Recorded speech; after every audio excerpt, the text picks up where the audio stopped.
Welcome to the ICP with We Show. I'm Eric. I'm Aaron. And I'm Robbie. And we've got a great show for you today. In this episode, we'll talk about Kung Fu Vampire, my recap of ICP live in Pittsburgh, and Fun Time Book Club, how do you fit a cassette in a discography? Yeah. It's ICP with who? With me, with you and me, and with Robbie. It's news and reviews with these three dudes. It's the ICP with We Show. We Show. We Show. We Show. We Show. We Show. We Show. Whoa! We got it right this time. This is correct. That's a lot of stuff. When people listen, they can do 2x speed. Can we do 2x speed recording?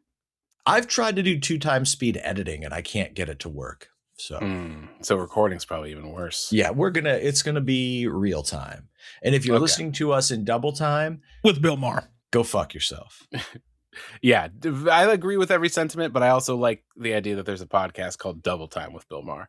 Oh, I was saying real time. I know, but I just like that could be a thing. But double time with Bill Maher would also be fantastic. You know me, I can't get enough Bill Maher. Just double time, Oh. triple time, quadruple time. Give me all the time. Listen, this guy likes to sit back, Halftime? have a vodka and a cigar, and talk about the woke media. Yeah. I can't get enough of that. Yeah, love that. Inject it straight into my veins. Yeah. If I could inject Bill Maher straight in my veins, I'd be actually probably miserable. I Very guess. boring. Yeah, not even boring, infuriating. Yeah. That's a guy I absolutely hate listening to talk. Not a fan Yeah. of him. No, I'll pass. What are our thoughts on Bill Burr? No, I don't know like if him I'm a lot big better. Fan. He's fine. I don't pay attention to him, but I think he's significantly better than Bill Maher. What are your thoughts on Bill Cosby? Great comedian. Haven't heard anything from him in 30 years or so, probably. It's been a minute. Love his personality. Love his personal life. I'm actually just now finding out he was a comedian. Oh. You just like the behind the scenes stuff. Yeah. Okay. Well, hey, what are your thoughts? Oh, hold on. That was going to be a really good segue to a segment that we're not doing right now. So, how are you guys? Good. Before we get into anything, Okay. Yeah. let's cut the bullshit right here, okay? All right. Today's was a Motor City Pizza Co. pepperoni Detroit style deep dish. And I ate the whole the best fucking kind. thing. That was a complex description. Is that a Costco buy? No, found this one at Target when I got approached by I Like Your Vibe guy. I like to think that you actually just found it. You weren't Women's shopping for swimwear. pizza. You didn't go to the frozen food section. You just were like walking through the clothing section and looked down at the ground and you were like, oh. Oh, look, a frozen pizza that's been out of the freezer for an disclosed amount of time. Yeah. I'll eat Buy mine. now. Yeah. Look what I found. You went up to the front and they were like, did you find this? And you were like, yeah. And they were like, okay, well, no charge then. Oh, great. So wait, Aaron, you housed the entire Detroit style deep dish? Yeah, I feel horrible right now. I was gonna say Wow. that's no Totino's or whatever little fucking. That's no party little boy pizzas. pizza.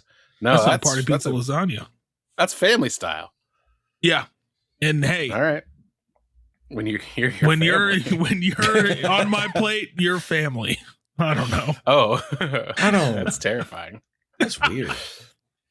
Well, hey, still ahead, music news. Let's talk about Kung Fu Vampire, Fun Time Book Club, how do you fit a cassette in a discography, and I'm talking about ICP in Pittsburgh. Woo. ICP in P. Yeah, I see Pittsburgh. I See friends. do. You look out your window, you might see it there. I'm looking out the window right now, and I technically, yes. Okay. Well, Yeah. That's been an episode.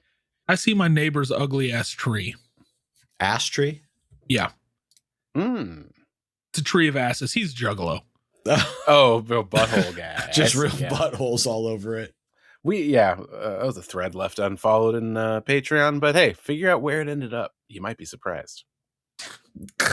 You will be, and you would not guess in a million years. $3. Come on. So, yeah, you want to talk about music news? Yeah, I think that's a fucking dynamite idea. Dynamite. I've got a few here. I have two. Two. I also have two. I could get rid of one of them that isn't good. I think at one point we all agreed to do two going forward. I'm sticking with two. I thought we agreed to do one. three. Also, Eric, neither of mine are good, so you're fine. Oh, good. We'll see how I feel. I'm going to go with two. Okay. Who starts? Should we You. roll dice? Okay, I'll go. Let's see here. Let me get my spectacles on for reading these headlines. After years of speculation and dashed hopes, the Smiths have announced their reunion this week. Unfortunately, they were unable to come to an agreement with former vocalist Stephen Morrissey, and they will have a new vocalist joining the original musical lineup, that being Waluigi. Anticipating complaints from fans, the band promises that at practice, they all close their eyes and no one could tell the difference.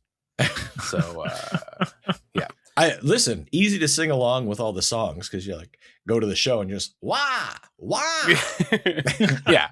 I mean, he's learning the words. He's just got, but he's got that voice. Yeah. Oh, okay. I mean, hey, sounds like it's not Morrissey, it's really Lessessy these days. Am I right? Yep. No. I guess that's true. Waluigi, huh? Yeah, he's gonna be up there. He's got the overalls, he's got the blue purple hat, and he's got the mic. I love it. I'd go see it. Is this going to be at the Sphere in Vegas? Residency, yeah, with just Mario Kart stuff behind it. Oh, nice. I would actually watch the Smiths do a soundtrack to live Mario Kart at the Sphere. Why not? Yeah, well, sign me up, Scotty. All right, Aaron. Yes. God, this is, I hate to get so solemn on such a silly show, but I do have some bad news here. Beloved Playgirl model Peter Steele dies.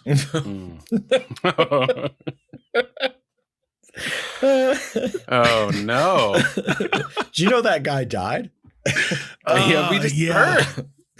You know what? I was thinking about that more, and I think I should have just fell to my knees distraught. Yeah, that would have been good.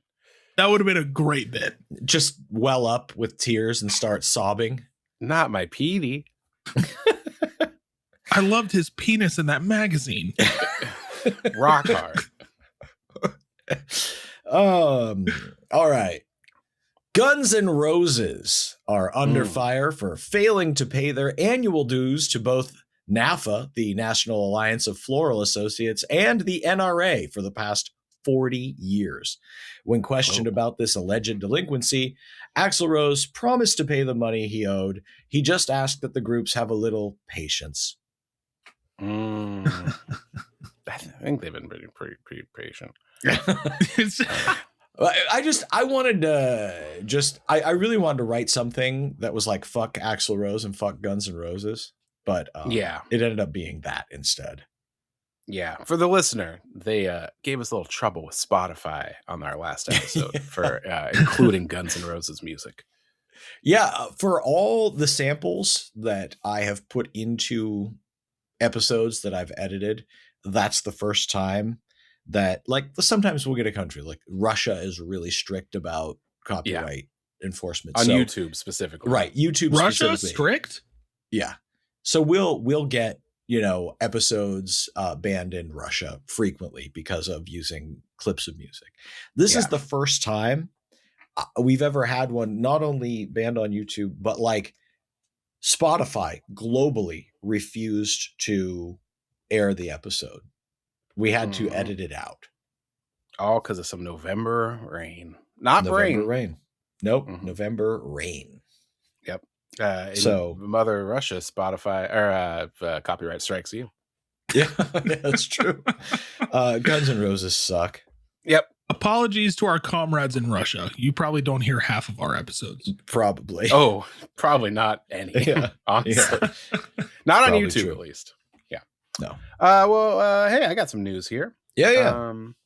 This was this one was passed on to me by a listener who said, "Hey, talk about this." So Swedish heavy metal band Avatar have officially teamed up with James Cameron's Avatar franchise and Nickelodeon's Avatar: The Last Airbender to create a new stream of content seemingly geared specifically at Robbie Pankow never engaging with it once.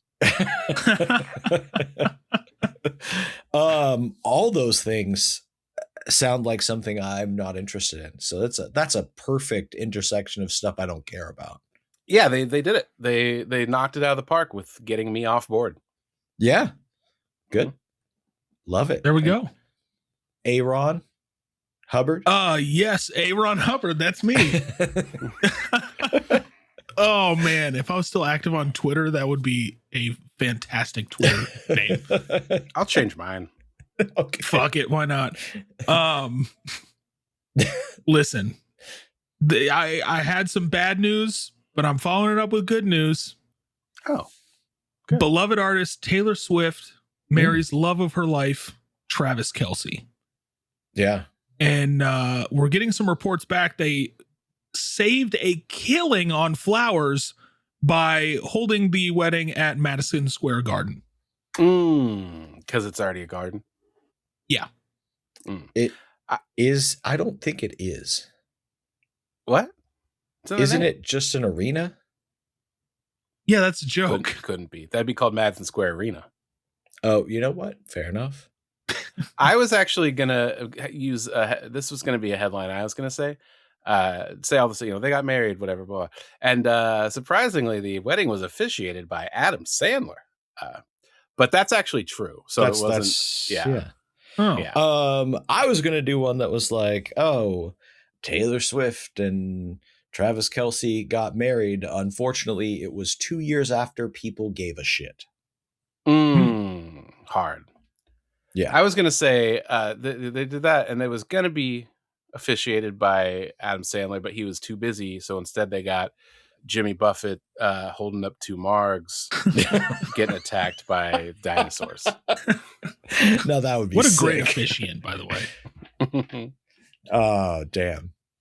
Ed Sheeran will reportedly exit the music industry to join his family's sheep farming and wool production business. Oh, yeah, he will be Sheeran.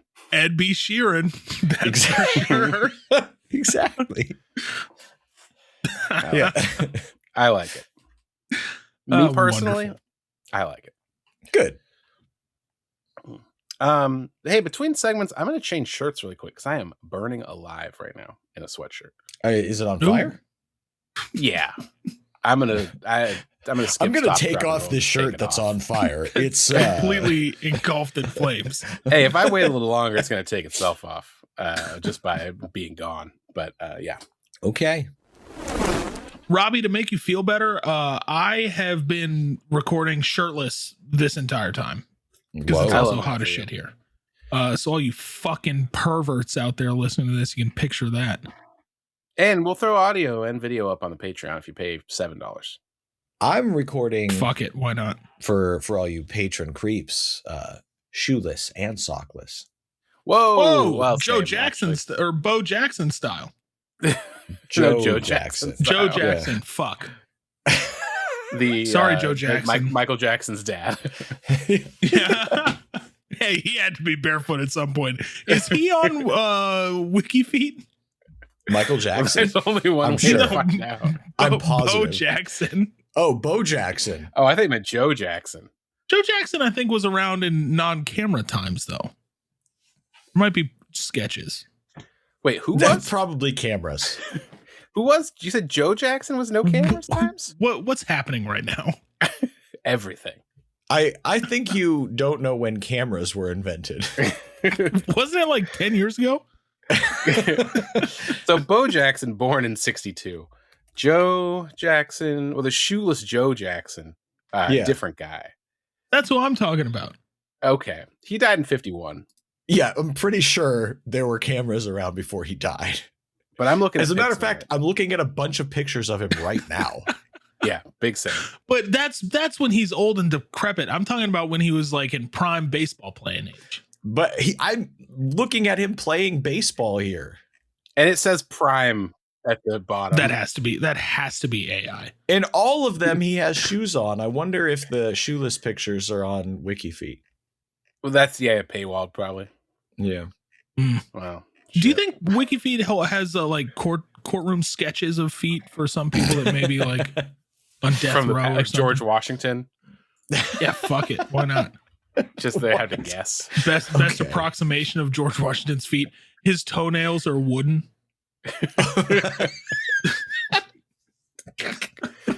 We can only dream. He's wearing little powdered foot wigs. By the way, we can Cut this cut out all and of put it this on and just Patreon. tack it on to the end of Patreon at this point. Hey, let's get into the meat of the episode. Oh yeah, the stuff people come here for, not the absolute nonsense. Or actually, let's get into the blood of the episode. Oh, okay. Because we're talking about Kung Fu Vampire. There's a demon inside my soul. He always wants to kick it with me. There's a human in there, I know. But he ain't never acting right. I'm higher than God on methamphetamine. This is a patron pick. This was a topic suggested by our patron, SicJuggalo. So thank you for the suggestion. SicJuggalo was also kind enough to create a playlist for us to listen to. Not that any of us have never heard Kung Fu Vampire before. We've all heard Kung Fu Vampire, but hadn't, at least Aaron and I hadn't spent a ton of time with the music. So now we did. Robbie, I spent some time with the man himself. you've met him, you interviewed him. Whoa. This was recent though. Like you recently did. Yeah, this, it was like a correct? year ago. Yeah, so it wasn't low-key, that long ago. A year? It was over a year ago now. Yeah. I don't believe that for a fucking second. Well, now I'm not going to get into looking up dates, but it is. I can tell you because I got the notification that I got it. Like Okay. Facebook thing. At some point recently. Yeah. In the past, we'll say 11 years, you interviewed. Yeah. Oh, when cameras were invented. yeah. So let's chat a little about Kung Fu Vampire. I did Sure. some research, put together a little overview. Robbie, obviously, you interviewed Kung Fu Vampire himself. Mhm. You can probably add some context and maybe correct some incorrections here. Incorrections? Does Yeah, that make sense? there's some stuff. I think you got some of this stuff the same place I got some of my stuff, and I was corrected myself. So I can put that together for sure. So when I was researching Doc Gruesome, I was struggling to find information. I did find it eventually, but when you're looking for Kung Fu Vampire info, no shortage. There's lots out there. And it might be because this guy's been in the game for like 30, 35 years. Like he's been making music for a while. With that said, there is a fair amount of conflicting information out there. I suspect some of that is largely by design. I think he's a very secretive person from what I've learned. And he's even largely kept his real name secret pretty well to this day. If you search for it online, pretty difficult to find it. AI will deliver you some bullshit that doesn't seem real. But I don't trust that anyway. It's Jacob Carruthers. It's not. Oh, It's okay. not. It's Cunningham Funarius Vampire. Oh, okay. Okay. So from what I'm seeing, this man got into breakdancing as a young kid, like 5-6 years old, kind of got into that scene, which exposed him to music. He taught himself how to rap and sing because he was into that stuff. Apparently, he started performing as early as 1991, which So this is would have been an area very of young. quibble. Yeah. Sure. So when I talked to him about this is what I brought up, and he said that's too early. And basically it made it seem like he was doing a little bit of stuff like in high school with friends in those Sure. days, but it was not by any means like making music that would be heard by anyone ever. Like okay. bedroom playing around with your friends Sure. kind of stuff. Yeah. Most sources that I saw seem to agree that he started a band called LSP, not related to Lyrical Snuff Productions, just LSP, Correct. around 99 or maybe in the years following that. Yeah. I also see some conflicting information about when he went solo. I say went solo, but it seems that some of the people from LSP continued to perform with him as part of a live band because he likes to perform with the live band. And it seems like the name Kung Fu Vampire showed up around 2001 from what I'm seeing. Yeah. So basically, what I got from him on that was that LSP was like a band rap crew kind of thing. And then they were going to make an album, or he was going to make an album, one of the two. It's been about a year, so it's hard to remember some of this. Was making an album called Kung Fu Vampire Satire, I think was what it was called. And then in that process, like while he was recording that album, which was going to just be a solo album, the group kind of fell apart a little bit, and it became like the name for his new thing, which was not ever meant to be his name. Like he was not going to be Kung Fu Vampire. That was the name of a like 10-piece band or something that he performed with that had horns and keys and guitars and all kinds of stuff. So it was a ska band. Yeah, Sure. I think it was more like funk rap kind of stuff. Yeah. Oh. So I'm also seeing some conflicting information here that the moniker Kung Fu Vampire, I read a whole thing about he was going to make a cheap like student film with his friends that was going to be about vampires. And he was a big fan of Eastern cultures and Kung Fu and all of this stuff. And they were like, you're the Kung Fu Vampire. And that kind of became his name. I also saw some things that said that he had written a book, a novel that never got published that had concepts for this character in it that he sort of adopted when he became the rapper Kung Fu Vampire. Interesting. I have a feeling that the truth lies in that the truth lies. Meaning I think over the years, over many different interviews, there's probably been slight variations of some of these stories that are half true, and they kind of have turned into a really bad Wikipedia entry.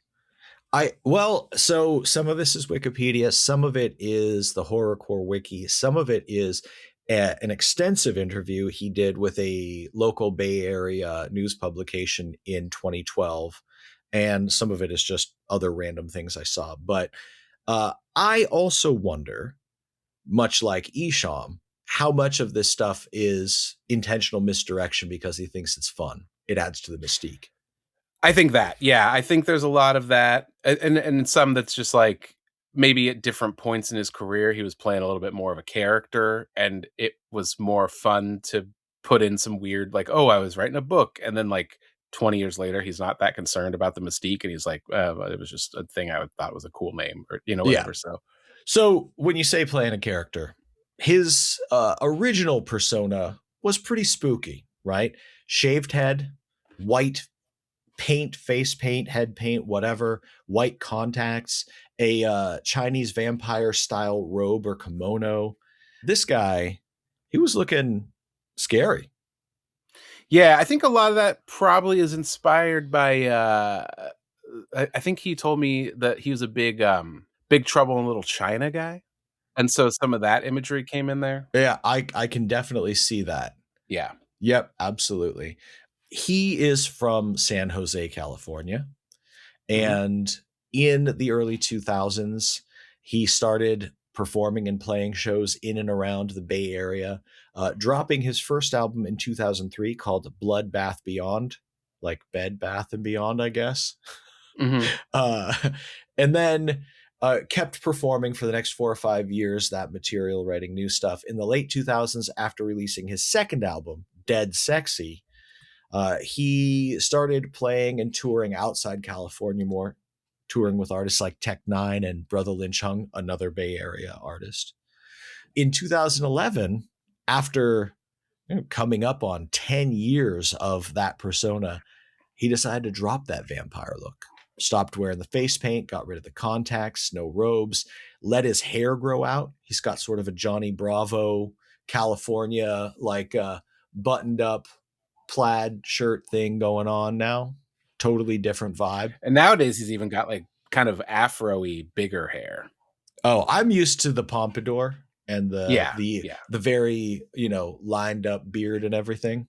Oh, he's still lining up that beard. He's not dropping that. Okay. Yeah. Gotcha. He's a very well-groomed man. Yeah. I'm just saying, even when he was the scary vampire look, he still had that vibe. He was at the barber daily. Yeah. Pre-cleaned up pubes. I mean, we did the interview in the hotel room, but I did not get a look. You see manscaping devices in the bathroom? Yeah, everywhere. They're just all over the place. So he is generally considered to be a horrorcore artist. But after listening and after reading about a lot of his music, especially in the last few years, even early on, to be honest, his lyrics have never been like capital H horrorcore. You know what I'm saying? No. He's never been graphic, like gore, violence. It's more of a thematic and tonal thing with him, I think.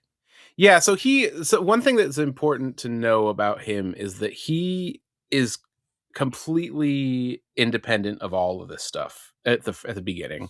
Like when he came out and started doing this, he did not know anything about ICP or juggalos or horrorcore. It was just like he was kind of a backpacky Bay Area rapper who liked, like funk rock and industrial music, and thought it would be cool to kind of add some weird elements to his rapping, and then sort of over time got adopted by juggalo culture, but it's not like ingrained in who he is.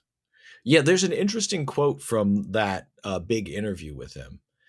Said he first became aware of the juggalo scene and that word and all of that stuff around 2004 while opening for Two Live Crew, I guess in San Jose. The article says, well, he was busy spending time trying to get Hollywood to notice him. He was trying to get his music into movies and things like that. Juggalos were starting to discover him and his first album, Bloodbath Beyond. His quote is, I started selling my records online to the Midwest, places like Detroit and Kansas City, he recalls. The first time Kung Fu Vampire heard the word juggalo was 2004. He was opening for Two Live Crew in San Jose. It's a worldwide thing now, he says, but I was never exposed to it. No one ever said, juggalos would like your music. If I had been discovered when it started, I would be in the top 3 most famous people in the genre. I already know because I am one of the people doing it without being influenced by the genre. Interesting take. Yeah, it's a weird quote, but I get what he's saying, but it's very specific to say top 3, but I think it also maybe doesn't read on text as much as conversation. Who are the top 3? ICP, Twisted, maybe Ouija Mac right now. That's 5. Well, acts. Yeah, I guess so. Now, what interview with it? Is this an interview with a vampire? Yeah. Yes. I was thinking about that too. Yes. Yeah, we don't need to get into numbers, but ICP is coming in at like 2.5 million. Twisted's coming in a lot less than that, 181,000. And then I think it's got to just be Ouija next, but it could be Blaze. We'll see. It's one of those two. Blaze 40,000. Ouija 85,000. So he's double Blaze about. I don't know anyone else that would even compare that I could look up. All right. Well, yeah. I put this in here purely for the sake of context because I wanted to talk about other notable, either mainstream or underground Bay Area artists that sort of form the tapestry of what does rap and hip hop sound like in that area. And there is such a massive spectrum of music in rap that came out of that area. Some of this is people who came up in the Bay Area. Some of it is people who lived in the Bay Area at some point and were releasing music. But we've got artists like E40, obviously, G-Eazy, Larry June, Krayshawn, and that whole crew, MC Lars and MC Frontalot. So we did have some nerdcore rap coming out of that area. Lil Dicky, Mars, not the guy from Dark Lotus, the other Mars with an S. Yeah. Yes. Paris, Rappin' Forte, Tupac, Spice One, Sway and King Tech, Too Short, Del the Funky Homo Sapien, and Brother Lynch Hung. Now you've got some scary stuff in there. You've got some quirky, funny stuff in there. You've got some straightforward, mainstream rap. You've got some gangster rap. You've got a lot happening across all those artists. Yeah, and it's interesting because there's the whole like Bay Area. When I think Bay Area, I think of guys like E40 and Too Short, like you said, Rappin' Forte, Sure. and even guys like Keek the Sneak and the whole Mac Dre, all that stuff that was really big in the 90s and 2000s. The other big horrorcore group act duo that isn't on the list, but one that I do want to mention is obviously Gorilla Voltage. Yeah, they are friends, close friends. Which is interesting because, well, I guess this would be well after, but they definitely end up in the Juggalo rotation, having been on M&E and stuff like that. Which I think is because of Kung Fu Vampire. Oh, you think that's how it led to it? Because when Twisted left Psychopathic, they were doing a lot of touring with Kung Fu Vampire, and that's kind of how he came on my radar, was that Twisted really repped hard for him, and he would be on their podcast and stuff like that. And then Gorilla Voltage started opening for Twisted when they were still called the Damn Dirty Apes, and then they got signed and changed their name to Gorilla Voltage, I think for legal reasons. So it's all kind of they were friends with Kung Fu Vampire. Twisted heard them through that, and then they became part of that world. Okay, that makes sense. It all connects. All the pieces of the puzzle form a picture. Yeah, but ultimately, let's talk about this music. Let's talk about the music. I was just about to get to that. So Kung Fu Vampire hits on this playlist. It's about an hour long. We've got about 17 tracks here, spanning this gentleman's career, at least as Kung Fu Vampire. Yeah. What's out there on Spotify? Yeah. What's out there on Spotify? Anything that particularly stood out to you musically here? Musically, no. I mean, No, I'm thinking from a production out. And sounds level, it's kind of, working with whoever he's working with on the beats and whatnot. I think lots of different producers over the years. Yeah. Kung Fu Vampire is an interesting guy to me because I think, so for the listener, this playlist more or less caps out at Look Alive 2016, which is when he first took off the paint and the robes and stuff. Actually, the cover, you can see he's got, I guess he had kind of taken it off. He'd been scaling it back, I guess, over time. By Look Alive, this would have been a couple years since he started performing without the face paint. Yeah, stuff. But he still had some stuff around his eyes and very slicked back hair. He just wasn't shaven. But by the Look Alive album cover, he's holding a cane on the dead corpse or whatever of the older Kung Fu Vampire look. Yeah. From there, I think is where, to me, his music gets more interesting. He kind of just becomes a rapper guy and less of a horrorcore rapper guy. I don't know if he was super suited for the horrorcore, in my opinion. I think he's better as just kind of a flamboyantly dressed guy. Like you said, very well groomed, loves 80s culture references and things, and is a super talented rapper. I think that's the pocket of him I prefer, which we got very little of here. I've got 2 tracks on here from Kung Dawn. I walked in the party with my hair standing. Everybody knows Kung Fu is on the fanny pack, neon throwback. I don't give a fuck. I'm flamboyant, my flair rig. Fuck a Crown Vic, I'm in a DeLorean, bitch. Neon shirt, Cowabunga, 1986. If I'm really vibing out, I'm wavy. I'm tubular and gravy. They say I'm radical. Which is a good one. I'd say that might be his best record. Okay. Well, for the sake of clarity, I think that if you go in and look at his most popular and listened to songs, the vast majority of them made it onto this playlist. Totally. And I think Juggalos as a whole are definitely going to lean more into that vampire-y horrorcore stuff. I expected more horrorcore than I got from this because I've seen the look, right? I've seen this is what the guy looks like. He's creepy, he's scary.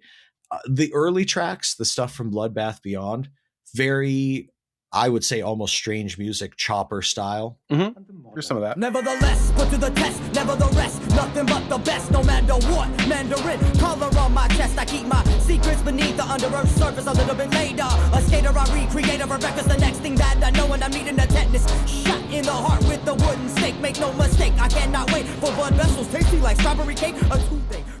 Dude can rap. He's good. Yeah. He's a good rapper. And then from there, I think it gets a little poppier. For your tears, the secret ingredient. I get so into it, your fear is making me deviant. I sedate the haters. Do real like Ralph Nader. Hide my face from the fakes. The Bay Area's Darth Vader. You can't hide when the Reaper got your soul on his mind. And I think the biggest standout to me is how little horror, like there's high level horror and tonal horror, but it's a lot of stuff about women. He talks about women and sex a lot. Yeah. That's a big focus. Yeah, this is it's a guy who likes banging around. I think so. I think a lot of it, not just women. I mean, the song Grinder obviously is about the app. So Yeah. Glitched out, my brain is glitched out. I'm a grinder. Glitched out, my brain is glitched out. I'm a grinder. Laugh with it when you want to crack it and slap with it, doing it better than anyone. Show on the path with it. Here I mass with it, the killer in white black. From bathing it to winning the fight back. Count your stash with it, scribble a hash with it, feeling my rap with it. Which I did put as one of, I think I put that was one of the ones I preferred on this playlist. I just have the word grinder written down, so who knows? You're like, don't forget to download. Yeah, don't forget to update my terms of service. There's a little bit of stuff on here that I say would fall almost into the creepy realm for me, not intentionally, maybe intentionally. Creepy negative. Maybe it could be intentional, or it could be he's saying stuff that I'm like, oh, that's like Dead Girls Don't Say No. Like there's some intentional creepy, and then there's some unintentional creepy. You see what I'm saying? Dead girls don't say, dead girls don't say, dead girls don't say no. Dead girls don't say, dead girls don't say, dead girls don't say no. There were years where that was like the song people associated with him. Yeah, well, obviously there's a Dead Girls Don't Say No 2 featuring Blaze. Yeah, and we got is to listen great. to both. We did. Yeah. Dead girls don't say no. I don't wanna let you go. No. Dead girls don't say no. I don't wanna let you go. What's that? Oh, you can't walk and you can't talk back and you can't pull a strap. No. Dead girls don't say no. I don't wanna let you go. I hate that sentiment. Listen, I'm not I don't know. How deep do we want to get into this? I don't love rape music. This reminds me of Wolfpack before. Wolfpack, yeah. Oh, And yeah. their big song was one man's trash is another man's lover. Death becomes her. One man's trash is another man's lover. Death becomes a. One man's trash is another man's lover. Death becomes a. And then they had shirts that said, "You can't call it rape if she's dead." Yeah, that was a huge It was a 2000s thing. Yeah, like not even in this world alone, like in the world of like Yeah. edgy dudes, like skateboardy punk guys. Like that's a and- cool, funny thing to say. It's also a very like Glenn Danzig, Misfits kind of thing to say too, though. So I would like to think they do it with a little more tact. no, not tact, but maybe artful panache. Yeah, sure. I'll go panache. Yeah. That stuff doesn't work for me personally. It doesn't do much for me. Yeah. It comes off a little creepy. But listen, it's a product of the time, right? Absolutely. Yeah. Yeah. It comes off as lame. Yeah, in I'll my say that. opinion. The sentiment Yeah. has always felt like, man, I am so sick of having to rape everybody all the time. I But don't want to put up with these alive people anymore. It yeah, really with these dead makes, girls, I don't have to worry about it. makes my sexual assault really just a pain in the ass. Yeah, just a nightmare sentiment I've never enjoyed, even in those times. Well, But pain in the ass, literally. not Sure. if you're dead. Hmm. And then, you know, the song Baddies. Chasing me down on the avenue in a red convertible Impala. Dead to the world and she bumping Nirvana. Henry Rollins and the Devil Wears Prada. Welcome to my house, baby, take control now. We don't have to go out. Blah. I only fuck with baddies. I'm Dracula and her phone. So smacking when I get home. I'm a real deal, I'm no clone. Dracula. I'm a real deal, I'm no clone. I'm a real deal, I'm no clone. Which I like songs about baddies, like, you know, bad folks. Like the Michael I think that's Jackson fun. song. He's a bad Yeah, folk. he's bad. Yeah. Yeah.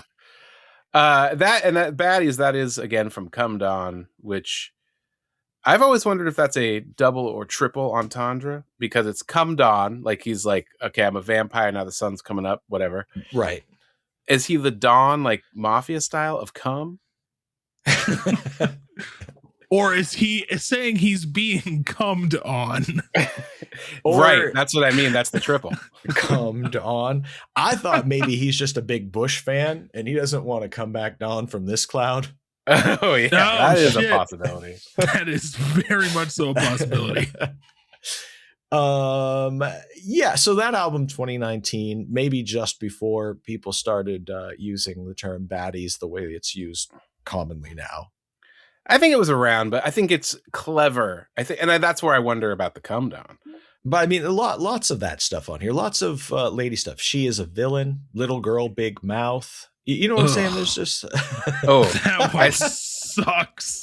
Man, but you can't understand how to keep your mouth shut. Let a slut be a slut. Let a hoe be a hoe. Now, yo, that ain't your business. You wanna go pro, use a number one witness to every crime scene. I gotta say, if you want to see my least favorite album art of all time, I think this is hands down. Outside of that Scorpions one, that's like a 12-year-old girl. which one? The single? The single, yeah. Mm. The Little Girl Big Mouth single featuring Lex the Hexmaster, who does pretty good on it. All right, I gotta go look at this. I need to. It's right there on myself. Spotify. Yeah. It's basically art, like a drawing. Yeah. It's like a drawing Yeah, of a this lady sucks. with her mouth open. It's supposed to look like she herself got cummed on the face. But the white of the jism, I guess, for science, is the letters of the words. Yeah. I've hated it since forever. Okay. All right. Well, here's the thing. Yeah. I think, honestly, I can't think of anybody else out here doing what he does in the same way. No. Well, especially as it goes on. So that's what I was going to say. So I think this guy is extremely talented as a rapper. I think he's very technical and very Yes. good. And he's got a way, like his live show is very, very good, which is kind of what he originally was kind of his bag, you know, with the big band and stuff. He doesn't have a big band anymore. He just has him and his drummer, Action Paxton. And they have great chemistry. They've worked together for a long, long time. So they know kind of when to stop and start and all this stuff. Really, really cool. And I think as he's gotten away from some of the shock stuff, the music and lyrics have caught up for me closer to the technical talent, if that makes sense. Yeah, makes sense. I was seeing some stuff that he used to perform with sort of a large band, with horns and strings and stuff, and then pared it down to mostly performing with just a drummer and a bassist, which I guess both of them are brothers and were in LSP, and he kind of maintained communicating with them. Yeah, it's an interesting thing because like when I talked to him, he was like kind of didn't want to talk about the LSP stuff because he said it confuses people too much, so he just doesn't talk about it. I get it. Yeah, I get it for sure. Because when I first read about it, I was like, hold up, when was he with LSP? Yeah, exactly. And I'm sure he's gotten that because I don't know if you've met or listened to like the people that talk that listen to our show. Not always great at details. I mean, neither are we. Yeah. So I'm thinking, you can probably say no, it's a different one 1,000 times, and the message just doesn't get there. Fair. And people are like, what? LSP? And it's like, no, because like, and we are of a specific ilk where we are researching this stuff and doing it for the show. I'm just doing it for fun in my personal life. A lot of people are just casually listening to music and they see like a thing that says LSP and they're like, oh, I know what LSP is. That's not it. But they're not going to go read the interview where he describes that it's not that. So I understand how that must be extremely frustrating to be part of this world and have that come up ever. Yeah. But did you both have a favorite track on the playlist? Yeah, I do. Which is it? Well, you wrote down Grinder, so I'm assuming it's that.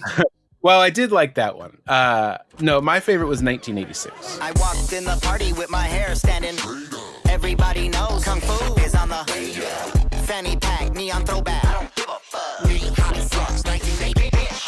I walked in the party with my hair standing. Everybody knows Kung Fu is on the fanny pack, neon throwback. I don't give a fuck. Yeah, that one's got a lot of 80s references in it. Kind of fun. One of these songs, he's naming off a bunch of artists that don't fit in here.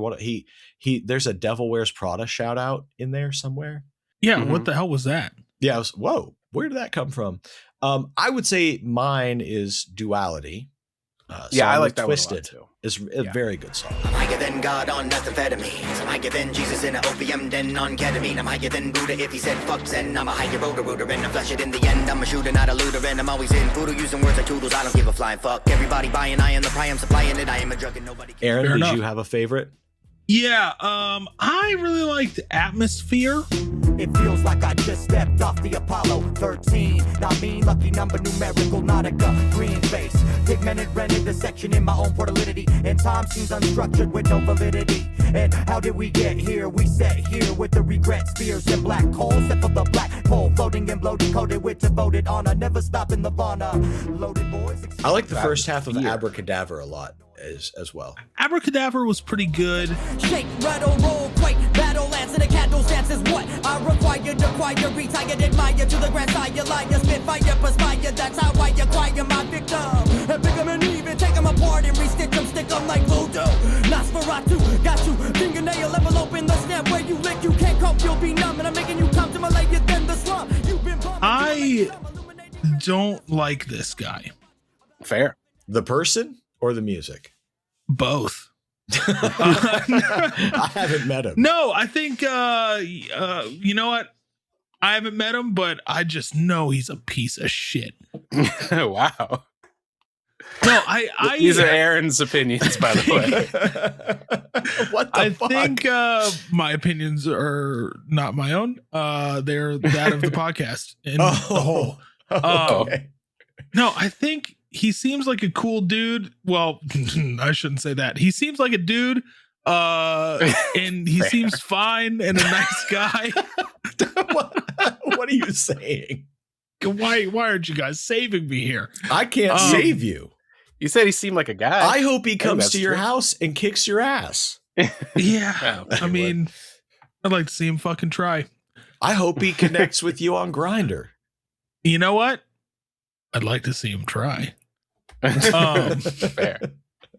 I think he's a proficient rapper, but his music does nothing for me. Okay, so I'll help you. Talented rapper, not necessarily for me, but I understand the niche he fills. Yeah. Yeah, which is exactly what I said too. And he's a piece of shit. I agree with you, Eric. Okay. All right. I also, just in the name of scene diversifying, Yeah. love that he's from the Bay and, Yeah. and is as popular as he is. I think that is, I would love there to be more of a West Coast presence in this scene overall. Even There's not a Ouija Mac, lot. I think, moved out of the West Coast and plays his big show in Ohio. So, Yeah. you know, we are dry as a bone out here, and I think I like that there is a kind of strong. What would you call that? Not a stronghold. Kind of a bigger tentpole artist in the scene in California. I think that's a plus for me. Hey, listen, if I saw him opening a show or something for one of these other artists, I would be very interested to see him perform. So Yeah, really good show. I'd watch him perform. yeah, Go check him out. He's always touring, and like I said, I saw him here last year when I interviewed him, and it was a really good set. I was pretty very, very impressed with it. well, right. Is he coming to Texas soon? Oh, I don't know his dates. I should inform you of that. You could probably look online, Aaron. Who's got the time? Fair. Hey, I'm not here to tell you what to look at. Well, okay. I'll tell you something that I recently looked at. Speaking of shows, Oh yeah, Ooh. tell us about it. I went to see ICP live in Pittsburgh. Pittsburgh, Pennsylvania. That's correct. Pittsburgh, Pennsylvania. And it's been a long time. I haven't seen them here since 1999. So no, I take it back. Nope, since the Diamonds Raining mini tour ahead of the Wraith. Right. Yeah. That's the last time I saw them here. And when was that? 2002. Way before cameras were invented. Wow. November of 2002, I think. Right? Yeah. Okay. That's right. So this was a fun day, a rainy day. They had been predicting rain for days. And this is significant because it was an outdoor rain or shine show. And we were really hoping we weren't going to get thunderstorms. But as the moment approached, I'm driving. Christy and I went together. We're driving down. It's right between the two arenas at Stage AE outside. It starts pouring when we're about 20 minutes away. And it rained for about 2 or 3 hours. Oof. So Jesus.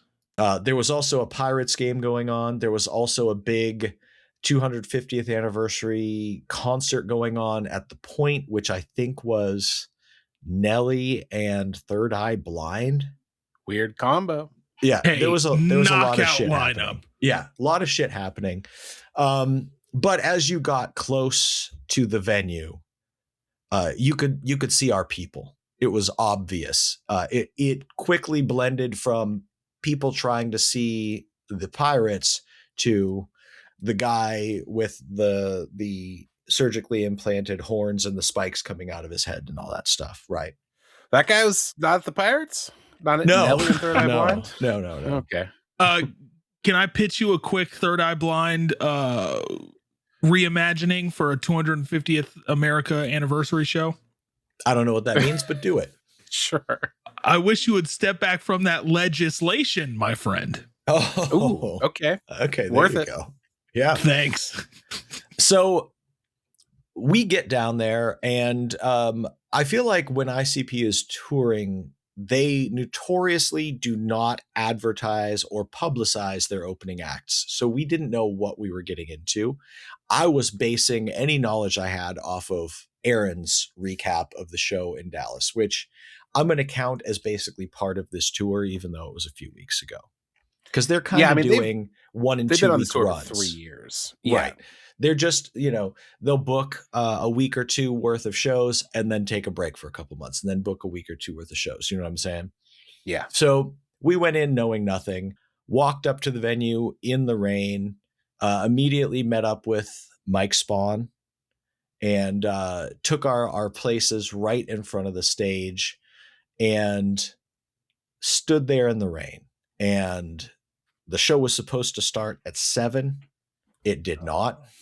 Started closer to 7:30. Okay. And Whoa. out on the stage comes Mr. Sadistic. You right, sitting up on your couch, tuned in to hear what a brother's buzzing about. Girls home alone asking me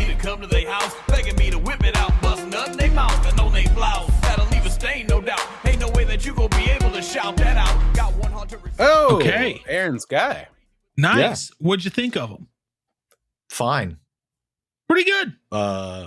Unremarkable, I thought, but fine. Damn. Yeah. Okay. Largely fine. Didn't play long. I think he probably did 4 or 5 songs. Yeah, he had a short set. For an opener, that's funny. Yeah. And then disappeared from the stage. And then a very long break. I don't know what was going on, but I feel like it was a half hour between sets. And in that time, suddenly walking up to us from the Discord, Slush and Mayo. Heyo. Yeah. So we hung out with them, said hello, got some pictures. It was nice to see them and say hello. And so then we watched the next act. They came out on stage, and I thought, and actually other people, even Slush, thought it was Shaggy the Airhead for a moment. Because dude comes out, what's up, Juggalos, in full Lazy and Crazy gear. We're like, oh. I mean, number one with the bullet, Shaggy the Airhead fit. Right. But then another guy comes out in the full Jake from State Farm gear. Wait, what? He had black dress pants, red shoes, and a red, well-fitted polo shirt with a collar. Now, I always thought Jake from State Farm wore khakis. Right. Well, somebody said State Farm, and I said it looked like he just got off his shift as the manager at TGI Fridays. Ah. Yeah, I'm looking at Jake here. These are khakis. Okay. Black pants, though. But okay. Red polo. No logos or anything. And these guys start performing, and we're like, this isn't Shaggy the Airhead. What is this? They do a song. They've got energy. We're like, okay, whatever. And then they start playing this song about the two-step. Mm-hmm. And I'm like, oh, they're going to do a two-step song. But it was, they kind of like put their hands up, like bent at the elbows so that their fists were in front of their chest with their elbows straight out to the sides. And they were like, to the left, to the right, to the left, to the left, to the right. Now turn around, two-step. And I was like, this isn't a two-step. If you try to join the movement, just repeat after us. To do a two-step, all you gotta do is get up and to the left, to the right, to the left, to the left, to the right. Spin it around for me once, it's a party on site. Spin it around for me twice, baby, you'll make my night. To the left, to the right, to the left, to the left, to the right. Spin it around for me once, it's a party on site. Spin it around for me twice, baby, you'll make my night. Girl, you looking kinda fine the way you wearing them Vans. Was wondering if maybe you and I could TikTok dance. For me after the show, you steady holding my hands. You better complain. But also, this is like a wedding dance. This is like doing the, Cupid Shuffle or something. And that's what it sounds like. For a really long time. It was the longest song I've ever heard. Now, I want to check this against my other recent research I've done. I was in Pittsburgh recently. Yes. And in a setting where music was played for a group of people, Yeah. Anytime there was an instructional dance song, a Cupid Shuffle, a fucking whatever the fuck, people raced to the dance floor and were excited. Did you feel a similar energy for this? I didn't. I did not. I thought maybe it was a Pittsburgh thing. Okay. No. Good to know. I think it's a wedding I think that's thing. A wedding thing, yeah. Robbie. This I don't know. There were 3-4 songs in at this point. By this time we had figured out that they were a group called Ruin the Moment from Cleveland. Well, sounds like they did ruin the moment. I was going to ask if they did. Yeah. Yeah. They had just released an album the day before. I guess they opened for ICP in Cleveland and then followed them to Pittsburgh to play again. But I'm standing there like, okay, well, these guys will be done soon, I hope. And I look over and Mike's like, dude, I kind of like this. And I was like, this makes me want to quit listening to all music forever. And the guy in front of me, why am I not surprised? Though? The guy in front of me turns around and goes, I hear you, bro. I hear you. So Mike maybe is the common factor with these instructional dance kind of shit. Yeah, I think that's it. Maybe. He's like, they're telling me what dance moves to do. This is pretty fucking cool. This guy said to the left twice in a row. I'm in. But he only stepped to the left once. And I'm like, come on. If you're going to say to the left twice, do it. But they played a little bit longer than Mr. Sadistic. Yeah. Their last song seemed like more of a heartfelt, sincere kind of thing. They did a lot of Juggalo shout out stuff. It was okay. They had energy. It was fine to watch. I would need to listen to them recorded to see how I feel. But at that point, I was just kind of like, okay, come on, let's get to it.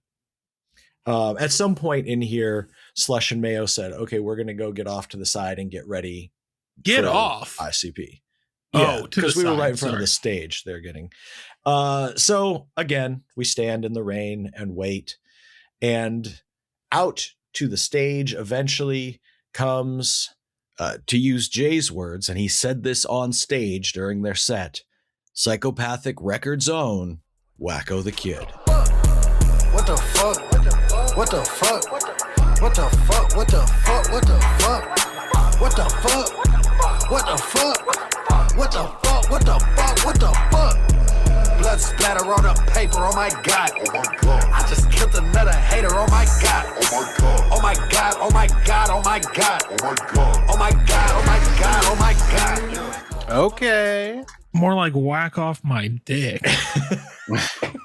He comes out wearing sequined jorts, and red sunglasses and a sequined like bandana rag under his hat hanging down. And I was like, this is a sequiny man. He is glittering and shining.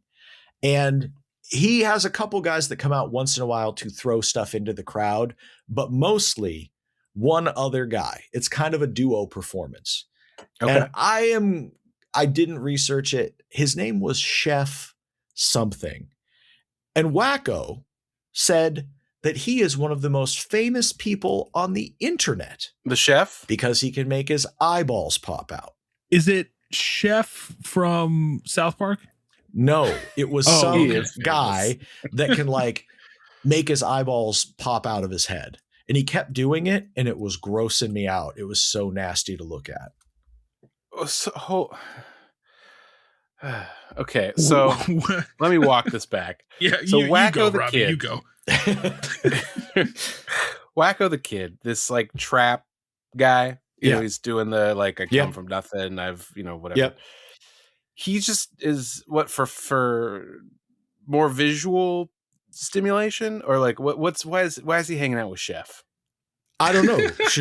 Chef Eye Popper is a famous internet personality, apparently, and apparently some sort of gravelly voiced rapper that both hyped for him and then did a verse here or there sometimes. Not that Wakko is a very verse forward rapper. He's more of a find a beat, find a hook, repeat the line. You know what I mean? That's kind of his style. But they did a whole bit where they stopped down and Chef Eye Popper was like, what's poppin', Pittsburgh? And he kept popping his eyes out. And Wakko was like, get it poppin', because like his eyes are popping. You're popping eyes. And I was like, yeah, we get it. This is not something I expected. This is strange. Huh? Pop because the eyes. Yeah. Right. Yeah. The eyes. What if? Yeah. Okay. And I don't mean this is not disparaging. This is just a fictional scenario. What if Wakko is just super dumb?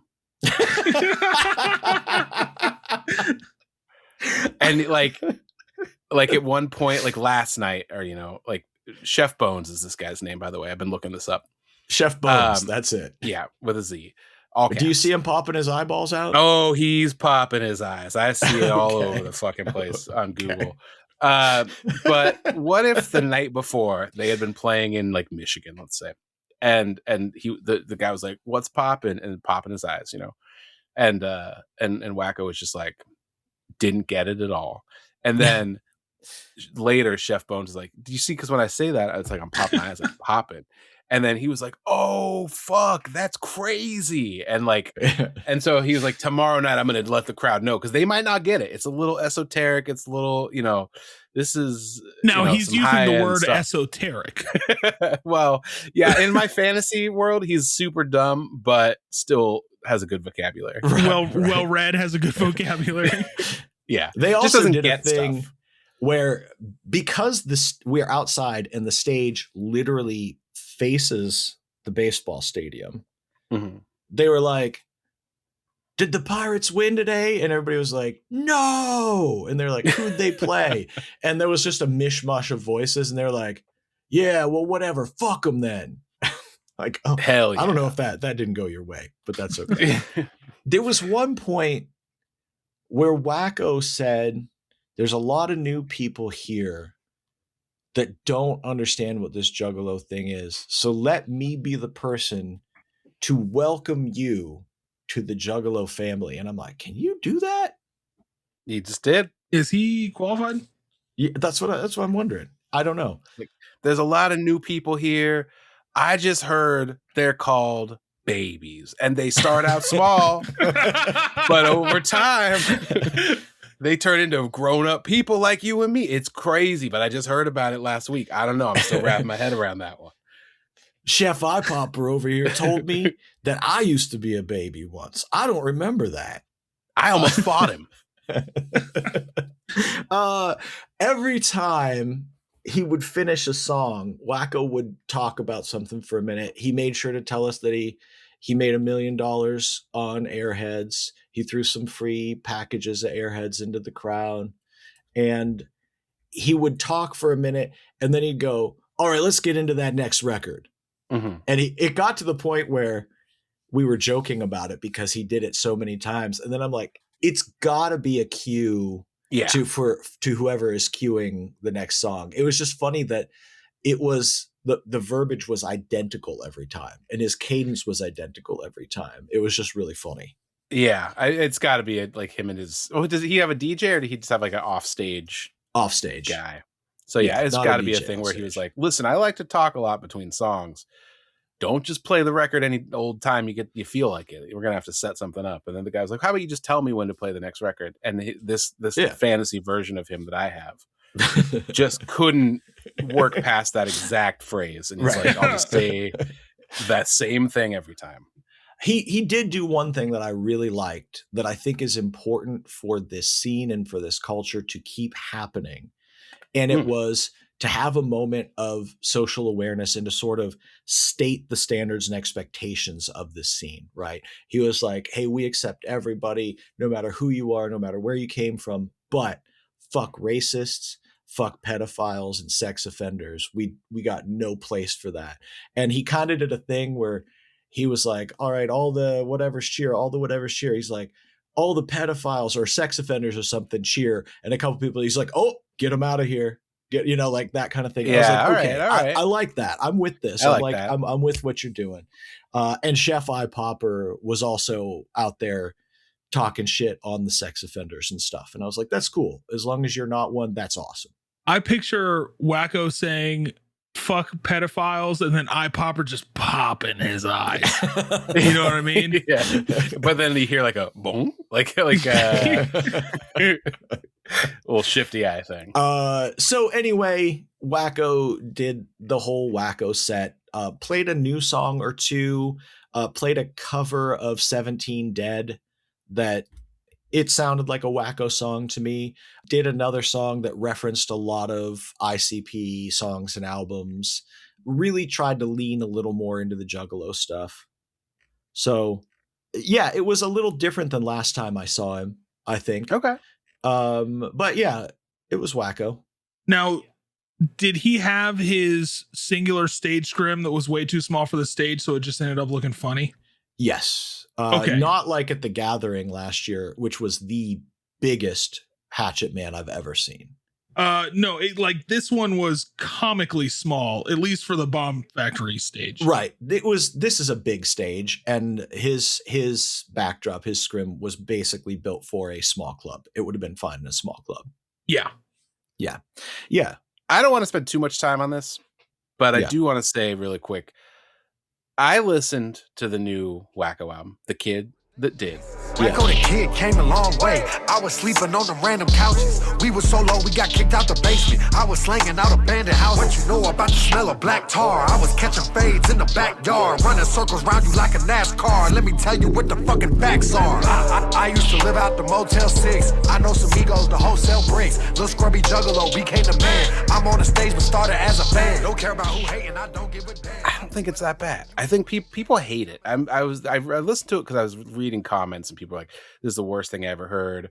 This is awful, whatever. And I was like, is it really that bad? Or is it just not what you like? And I listened to it. It's just not what they like, because this does not sound like Juggalo rap. It's not horrorcore. It's not themed in that way. There's no gimmick. It's just like classic, I come from nothing, like aspirational trap rap. It's perfectly suitable and good for what it is. I think this guy maybe is never going to get the love he wants in this scene specifically, because it's known for a specific type of gimmicks and creativity in character building and world building and things like that he's just not ever going to be that guy. But for what he does, I think he's perfectly fine. I think he's fine at it as well. I don't know if there were a few people that knew a couple of the songs, and I saw them singing along to it in the crowd. So maybe it's working on some level. Jay has historically been pretty good about going, I'm going to make this person like our focus, right? I believe in them. I'm going to put them on everything. I'm going to take them everywhere with me. Right. And it worked great for acts like Twisted and Blaze and ABK, and it worked great for Ouija, and it worked obviously great for James Garcia. Most of those are true. Top of the world. Yeah. I think they looked at Wakko much like a Ouija and went, it worked with Ouija. This is the next guy. You know what I mean? Yeah. I don't know if I see it, but time will tell.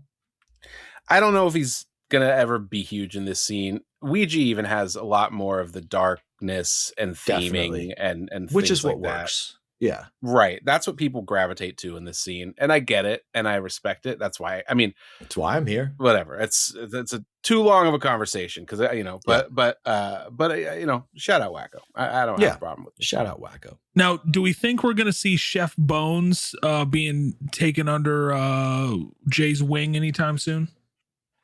It depends if he catches wind of that eye thing. Now, listen, when it comes to chefs, I've heard about jalapeno poppers, but eye poppers? This is too much for me. If Jay sees that eye thing, he's going to see dollar signs. And that's, And then he's going to say, change your name to I dollar sign. Yeah.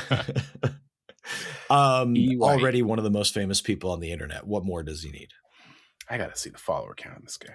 Yeah, I don't know. So Wakko finishes up. We've got a bit of a pause again before anything happens. And at pretty much hold on. What? Sorry. What? Wakko's got to go back and do some research. And maybe he is the dumb guy that I was talking about. Chef Bones, 911,000 followers. That's the most famous person on the internet, more than Kylie Jenner. Can she pop her eyes out? Probably not. No, probably not. Great point. Should ask her. This guy's low tier on most famous. Yeah. I'm a mid-range influencer at best. This is local celebrity at best. 7.9 million followers on TikTok, though. So maybe he's TikTok, pretty good. Whoa. Pretty good. Yeah. Okay. Sorry. Carry on. Okay. So Wakko does his thing, wraps up, gets his scrim off the stage, tosses out some airheads, whatever. And we wait for a half hour, and eventually they start setting up the stage. They bring out the big tubs of Faygo, which I will say exclusively Cola Zero Sugar. Oh.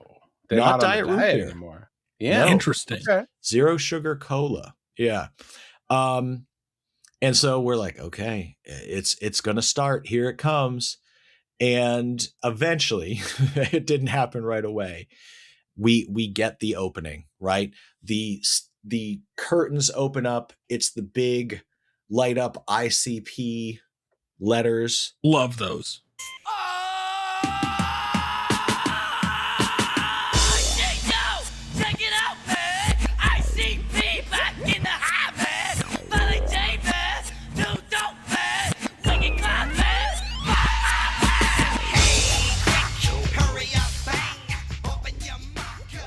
It's the identical set list to the one that you had, Aaron.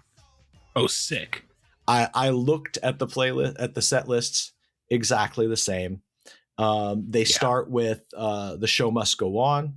They go into Hocus Pocus, Headhunters Remix. They play all the hits. It was really interesting to see this crowd, though, because there were clearly people that have been into this for a long time. As a matter of fact, there was a guy wearing a shirt from the Hallowicked 98 show that I went to that said Hallowicked 98. I was like, fuck, that's a cool shirt. So we get a few songs in, maybe one or two, and we're still, there is a front of stage area, railing, VIP area, and then a lawn area up above where you can sit. We are down at the stage area, but at the back of the stage area, just leaning up against the railings, but close. And Christy's like, I'm going up to the front. She's like, I'm getting covered in Faygo. I don't care. Okay. Hell yeah. All right. So we start moving up, and we get into the crowd to the point where we are in the splash zone, right? Yeah. And I'm watching the crowd, and it's very obvious. Like I said, some of these people have been into this for 30 years. Some people have no idea what's happening. There was a lot of younger people there. There were a lot of people dressed like they were going out to eat with their friends kind of thing. Like, interesting. But watching the reactions to the songs was cool because it was almost like a portion of the crowd was popping for the classic hits, and a portion of the crowd, a much bigger portion, was popping for the TikTok hits. Yeah, makes sense. Like My Axe popped pretty hard, but the biggest, like the crowd fucking went nuts. Jay comes out. Stage is empty. He's got Mike on a mic stand, and he goes, God forgive me for this one, and starts playing In My Room. And that crowd went fucking crazy, and every person was singing the words. And I was like, this is weird. So weird. Historically, not a big single, not a big, well-loved song from that album. It was not at the time, nor was it until recently. Popular song on that album. No. It was insane to see. I was like, okay, fucking crazy. But they did a couple of interesting things at the midpoint of the show. They had on stage with them DJ Clay DJing live. And he had a Faygo shield that was kind of fun, like installed on the front of his setup. But they stepped off and let him just do a DJ break. And I'm not going to lie, it was fucking awesome. Yeah, they don't call him DJ Clay for nothing.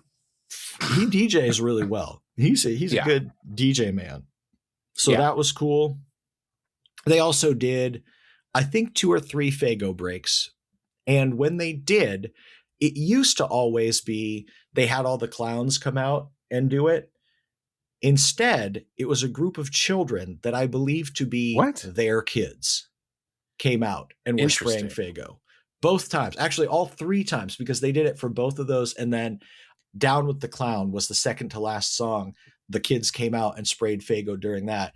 And it was really funny because the kids weren't good at doing it. There was probably 6 or 7 kids out there. They all looked to be 12 or younger.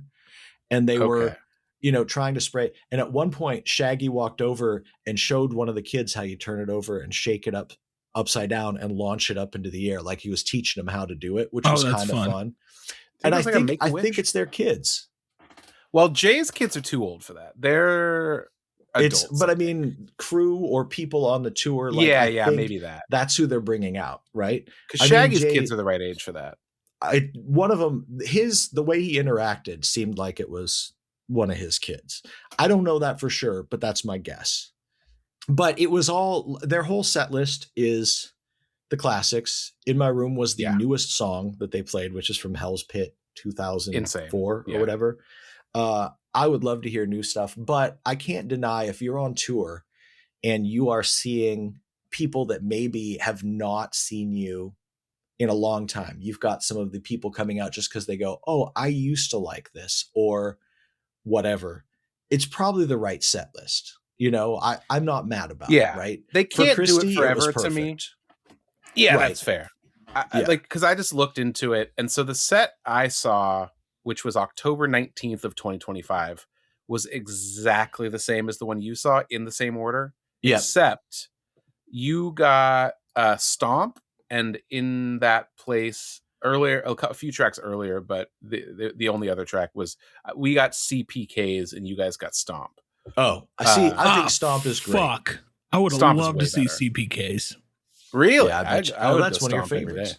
Yeah. Yeah. Stomp is good because you get that good call and When return. I say Stomp, you know? say whoop whoop. Yeah, Yeah. true. It's Yeah. a good live But- song. Yeah. For me, well, it's I'm torn because I don't want them to tour this set forever. It Right. is a little tedious because it's just it's the hits, you know. Right. But it's great because they're continuing to pick up new people all the time, and those Yeah. people don't necessarily want to see track 8 from, you know, Found, or you know what I mean, in the same way they want to see the Ned game or whatever. Right. The thing though is that they play for like 45 minutes. Yeah, it was an hour or less. Yeah, I think when they were here, I looked at my stopwatch before and after, and maybe who knows how long DJ Clay's cutting. He was not doing that at my tour, or he didn't get his own time. Same. You know?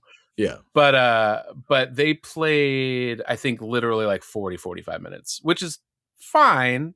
But for a headliner, for a high ticket price, I'm saying keep all these hits, rotate in and out some deep cuts, and Sure. stretch it to at least an hour. I feel like it was close to an hour for us, but it was probably a little under, honestly, because they don't play the full songs. You know, a lot of them, they play a portion of it. I Yeah, will like a say verse. they sounded great. Shaggy sounded, that man has progressively gotten better and tighter as a rapper as time has gone by. Yeah. And it's just cool to see. Jay sounded the best I've heard him sound live in a long time. I noticed he was wearing an IFB, an inner ear. He had like a earpiece in, which I Mhm. think was super helpful. Kept him Yeah. on time. I think they figured out how to balance backing tracks and his vocals because you could clearly hear him performing live in the songs. And even in places where he's like, hey, I can't hit the note I used to, at least staying in a harmony or on pitch in a way that maybe there was a time when I don't think I heard that as much. He sounded as good as I've heard him sound in a long time. Love it. I thought they were really good. I really, like, genuinely, they were very, very good. Jay didn't move like he used to move. He's Sure. definitely put a little bit of weight back on. He's moving a little slower, but they were having fun, right? They had, Play With Me came on, and they had all these people in weird toy costumes come out. My Axe, they had hatchets in their hands and stuff. They were doing cool, fun prop stuff that was really, it took me back to the old days. But as we got into the last few songs, Christy was like, we're not close enough. I'm getting closer. And at one point she just disappeared. Oh, And Mike's like, I don't know where she went. And I'm like, and he's like, I think I see her. So we're pushing through, trying to get up, and we're watching groups of people trying to desperately get away from the front that clearly didn't know what was about to happen. And they're like, I'm not into this. Right. And at one point we push past some people and get right to where the mosh pit area is. And this guy, this stupid weirdo in like, he looked real fratty, and he just kept running into me like with his shoulder. And I looked at him and he's like, come on, bro, go. And I was like, I can't with this guy. I can't fucking do this. Where did you come from and why are you here? What are you doing? wait, what was he implying? The Pirates game is that way, buddy. Yeah, like, get out of here. I'm like, I'm just trying to look for somebody. Like, fucking leave me alone. But about the time we got up to that spot, they were playing Down with the Clown, which then went into Pass Me By to close out the set. And Fago Armageddon started. And it was just an insane amount of zero sugar cola going into, I was like getting eyefuls of it. I'm like, Jesus Christ, Yeah. I can't see, getting pinged with 2 liters. We were just getting wrecked by them. It was a lot of fun. we were soaked head to toe. And then once everything finally wrapped up, we found out as it started to clear, we weren't but 5 feet away from Christy. But she was like, I was all the way up to the front. And I'm like, I know you were. She had the best fucking time. Like, just, it's been a long time since she's seen them. And she was like, every song she knew, except she's like, what was that one song everybody was singing? I don't even know that song. And I'm like, yeah, it's from Hell's Pit. Fair. Yeah. Yeah. That's such a weird like just a weird thing to have happened organically. Yeah. I mean, it had a big pop in Dallas as well, obviously. Yeah. That song has like 160 million listens on Spotify. Yeah. It's wild. But it was overall a really awesome show to see. I liked, really, there was one point where Shaggy, I think it was during Tilt-A-Whirl, when they normally do the Wicked Clowns Will Never Ever Die, he kind of stopped it down and was like, it's fucking 2026 and we're still here. You know, we're not dead. We're still doing this. And I was like, what an awesome thought. How many artists are still out here 35 years into their career? Bigger than literally ever. Bigger than they've ever been, right? Yeah. Doing this. It was a big full circle moment because, you know, we saw them at an outdoor venue here in Pittsburgh when Jekyll Brothers came out. And it was really cool to be able to have that experience again and really feel like you're right back in it. And it was great to have Mike there. Like, we were laughing and singing along together. And after it was done, we all walked back to the car together, drenched. Christy she took her shirt off and wringed it out 3 times, and it just poured Faygo every time. It was insane. They do it. We both, I don't know, probably out of sheer force of habit, we're trying to catch bottles and brought them home, empty bottles, so that we keep them. I don't know what I'm going to do with this. I'll put it on my shelf, I guess. But yeah, that's a big, like, when I move, I throw away some empty bottles thing. Yeah. I've done that a handful of times where I'm like, you got to take them home. It's a souvenir. And then I'm like, well, I'm moving. I don't need this empty bottle. Let's get rid of that. We used to, always do that. Try to catch the bottles and, like stick them under your belt. And, they would throw the redneck out into the crowd and you'd rip it off. And, for the longest time, we had one of the boots sitting on top of our TV from the redneck and stuff like that. And, I used to save confetti and all kinds of stuff. And Christy did. She caught during, I think they did Birthday Bitches maybe. And she caught streamers and was saving them and stuff. But hell yeah. It was a really, really fun night. It rained all the way until right before Wakko's set ended. And then it stopped raining. And so we just had a beautiful evening for ICP. I love it. An evening with ICP. Yeah. So there you go. There's my recap of ICP in Pittsburgh. If they're coming through, especially if you haven't seen them in a while, even if you have, fucking go see them. It sure is fun. It's never not going to be fun. Like, that's like I had to say about like the set list. I wish it was a little more diverse, stuff like that. But like at the end of the day, the thing they do is so unique and fun that it's never going to be a bad time. It really reminded me of why I fell in love with them, and how much of a fan I really am. I've been listening to them a lot since. Christy, she was like, oh, let's, before the show, she's like, let's listen to some stuff that, you think they're going to play. And I'm like, it's all old stuff. So I played it. But after I was like talking to her about something, she's like, well, play me some newer songs. And not that she's never heard any of it, but so I put our playlist on and just kind of went to the second deck era stuff and started playing things. And I'm like, these guys never stopped making hits. Truly. No. They never did. I mean, it spicy take maybe, but I think in some ways you could argue that they started making more hits as they went on, because Violent J has gotten such an interest in pop music over the years that I think some of that second deck stuff is way catchier and more, hit ready than the early stuff, even though I prefer the early stuff.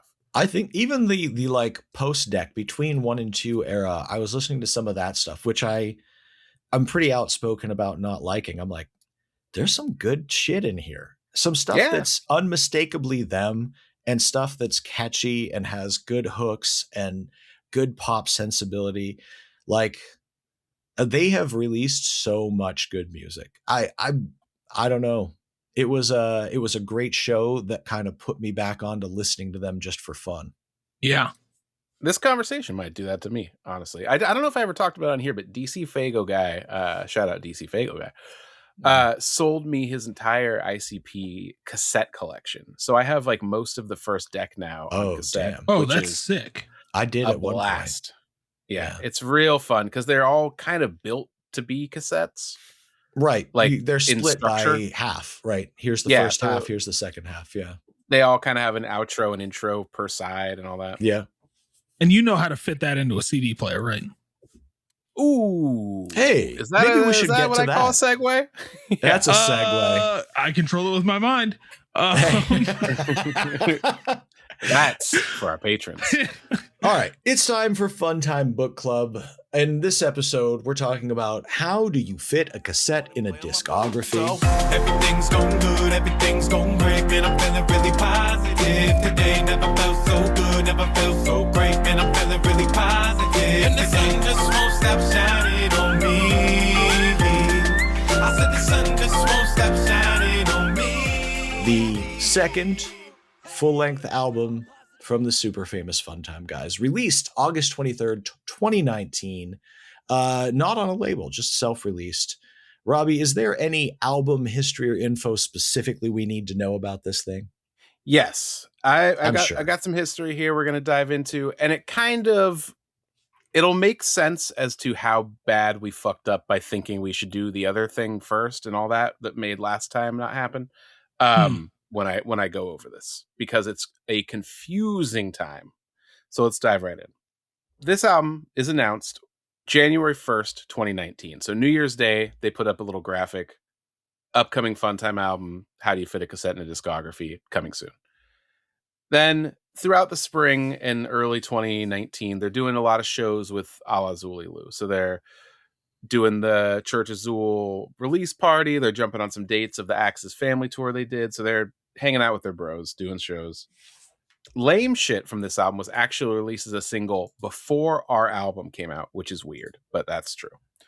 And then they start releasing a bunch of singles. So Pinata comes out February 5th, 2019. Crawl Space, May 3rd, 2019. Then, because the album was taking too long to come out, as an apology, they released Better Than You, a standalone single, on July 14th, 2019, which would then go on to be a bonus track on 8 Legs solo EP K. Yeah, I was gonna say we'll talk about that soon enough. Exactly. So it's all kind of souped together. Yeah. And then to further confuse the timeline, speaking of K, on 7/17, 2019, Funtime posted a graphic of 8 Legs drawn in the style of Shaggy 2 Dope in the fuck off, classic image, and Whipstick looking like Violent J on Wizard of the Hood, with the following text. Super famous Funtime guys will break up after How Do You Fit a Cassette in a Discography drops, then release 2 solo EPs dissing the shit out of each other, then reform for WBTM, White Background Terrible Music, once Whipstick finally Brandon Lees himself on stage. Oh.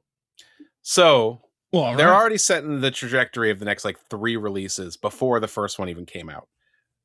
They're just I think kind of recording constantly and knowing what's going to go on what project, but getting some stuff done before others and so on and so forth. So this is all still happening before Cassette is released. Then July 22nd, super famous Funtime guys announced that How to Fit a Cassette in a Discography will finally be released in August, and then that 8 Legs solo EPK will be released in September. So 1 month later. Pre-orders for How Do You Fit a Cassette in a Discography go live August 10th, 2019. August 19th, 2019, Funtime revealed the track list for Whipstick solo EP, Kurt Russell's Hangover, before Cassette or K are released. So this is so confusing. How Do You Fit a Cassette in a Discography finally released August 22nd, 23rd, 2019, somewhere in there. And then the Positive video is released September 7th, which is their first music video and still most famous. So or most, biggest views. So that is the confusing rollout of this album. Wow. Okay. So we all listened to it. We've got 14 tracks here, 2 of which are skits, side A and side B. It looks like the CD came out in a digipack. I've seen some things saying it was a CDR, but unless that was a manufacturing thing, it doesn't look like they made these at home. No, it's just that thing where a lot of CDs you get in this scene at this point, I think it's manufacturing house kind of stuff, Right. have the kind of bluish bottom, Duplicated, they're professionally but pressed. not CDRs at home. Yeah. Yeah, exactly. Okay. Well, let's do what we always do. Let's talk overall thoughts on the album. Aaron, I'll have you go first. Yeah, overall thoughts on the album. I think this thing is pretty damn great. Now, obviously, there's 2 tracks on here that I had heard in the past since they were featured on the playlist y'all made me. Super Aaron Fun Time, guys.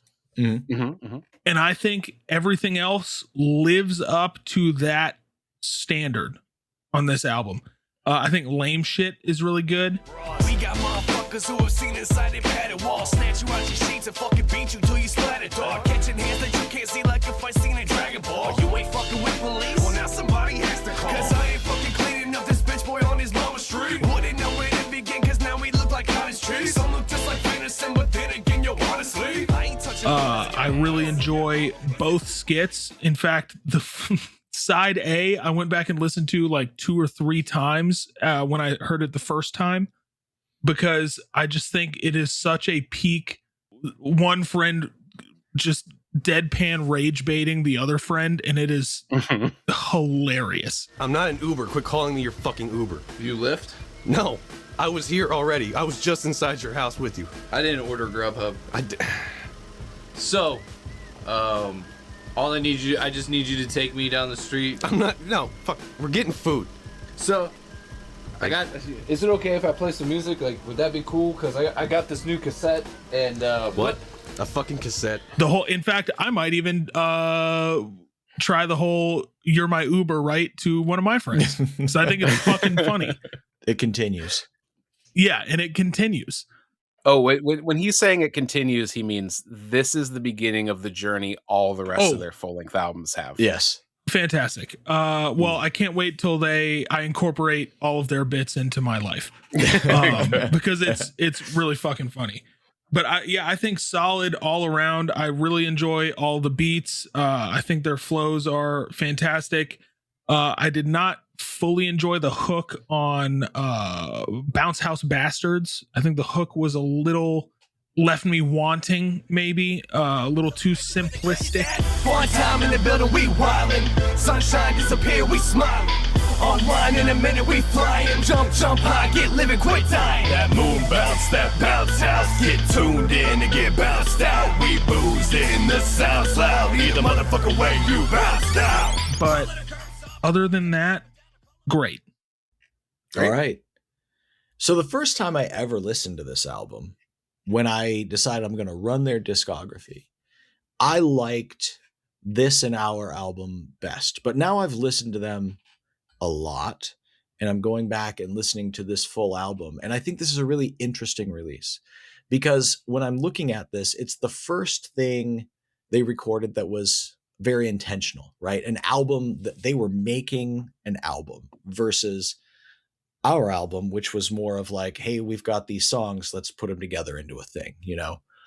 And I think what we ended up with was something that was, I don't really know how to say this, very rap forward, but sort of light on the fun time personality and hooks that I normally would associate with their music. It's an album for me of peaks and not valleys, but whatever the middle ground is between a valley and a peak, right? Like, I think there are some S tier tracks on here, things that I would rank among my favorite Fun Time Guys tracks. But there's like 3 of those, right? And then there's a lot of like B and C tier stuff for me. Not a lot that I think is terrible. Like, I think it's cool that they are flexing their skills on the mic here. I think that was obviously a focus for them, right? They really wanted to write and rap the best they could here, which you always want to. But on some levels, I think it's to the detriment of the songwriting. And because of that, I don't know if it's my favorite, but I could understand why some people might like this best, because they're going, I like the rap forward stuff. There's also something weird about the lyrical content on this album. Way too much of it is focused on sexual content, sexual assault, and misogyny. I think a little bit of that stuff in a jokey way or for a purpose to send a message can be fine. But a lot of this album feels crass and a little bit off-putting to me. Like there's a level of, I want to almost say innocence and fun to what they do, especially in the Whip persona, that's very endearing. But on this album, he's kind of yucky. And with that said, I think this is, for me, a step back from our album and probably my least favorite Funtime release. Oh. But Robbie? I'm going to jump right in and say, I was going to hold a shocker for everyone, but I don't think it is a shocker at all, because you just said it. This is my least favorite Funtime release. I agree with basically everything you said, Eric. I think the way I think about it is that it's kind of an album full of album tracks, if that makes sense. It's all B-sides. Exactly. And there's Positive, there's Crawl Space, there's BFF2, there's standouts. Yep. But they, like, I don't know if those ones don't stand out enough, or if they're just the dearth. Is that the right word? Whatever the I think you're looking for space. girth. Yeah, the girth of dong. No, the distance between the highs and the lows, I think, is a decent sized gap. And not that the lows are low necessarily, like you said. Right. I like almost every song on here, but sure, don't love many. Yes, I think you said it very well. I think, yeah, I basically just mirroring whatever you said. Like, I think you can tell there's a lot of things they got better at on this. I think the rapping is better. I think the recording quality on much of it is better. Some's a little spotty, but I feel like a lot of the personality from the first record is not here as much. Yeah, I agree. Fair enough. All right. Do you have a best or most interesting thing about the album? I would say the rap forward flows. Fair. Not the lyrical content, but I think I do heavily enjoy the rap forward stuff, which is all up and down this album. Yeah, lots of that stuff. I think, much like I said for our album, there are things here that I think are the beginning of something that will continue on. The tone of a song like Positive, or the skits side A and side B, all are things that we see begin here and then continue forward and influence what they're going to do. So I think that's an interesting aspect. Yeah. I mean, I think for me, Positive is the most interesting aspect because it puts a new thing into what they do that becomes a major part of what they do. It's like, it's a first that is an entire wing of their songwriting, kind of stumbled into at the end of an album that's nothing like that, which I think is really interesting. And all of anything with dubs, I think dubs being on this album a lot is good. Agreed. Yeah. Is there anything you wish you could change about this album, Aaron? I guess I wish it had a little bit more ebb and flow. I think it's all kind of samey, especially if you listen to it 2-3 times, in a matter of 2 or 3 days. A little bit more ebb and flow, maybe like a little softer song here and there. Maybe a song with a vastly changed beat with a little bit of guitars here and there. Sure. I think that's what I would change. Yeah. To me, I listened to this album and I agree with what you said, Aaron. I think a little more of a dynamic aspect to it. But, if I said it on the first album, they doubled down on the gay slurs for this one. Oh, yes, they did. And they added a lot of sexual assault and rape stuff that is not a fun time to me. I listened to it and I'm like, it's not for me. But Robbie, what do you think? Yeah, I think just maybe, like I said earlier, a couple more like hits need to be on here because it gets a little flat. And then obviously the some of the slurs, phobic stuff. We'll get to what we would leave off. There's a track I would just scrap entirely for 8legs verse on it. Sure.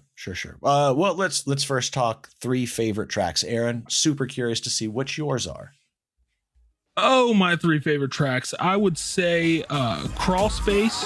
Got this house cheap, been squatting since the dog days. Baby's in the attic. Yeah, well, Jacob's in the crawl space. Dressed like Paul Bearer, wearing a silicone doll space. Covered in dirt, installed in a cage made of tall grapes. Anxiety's creeping, I need a couple red oxys. They pilled out like being fed by the head Cosby. Area's cluttered and cleaning ain't one of my sad hobbies. There's just a bloody fucking pile of cassette copies.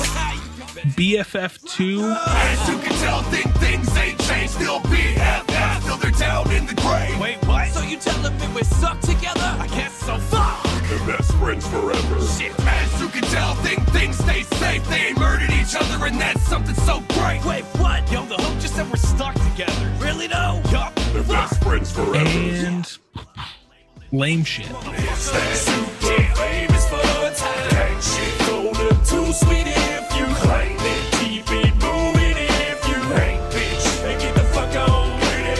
It's that super famous fun time. Gang shit, golden too sweet if you claim it. Keep it moving if you ain't, bitch. Okay, all right.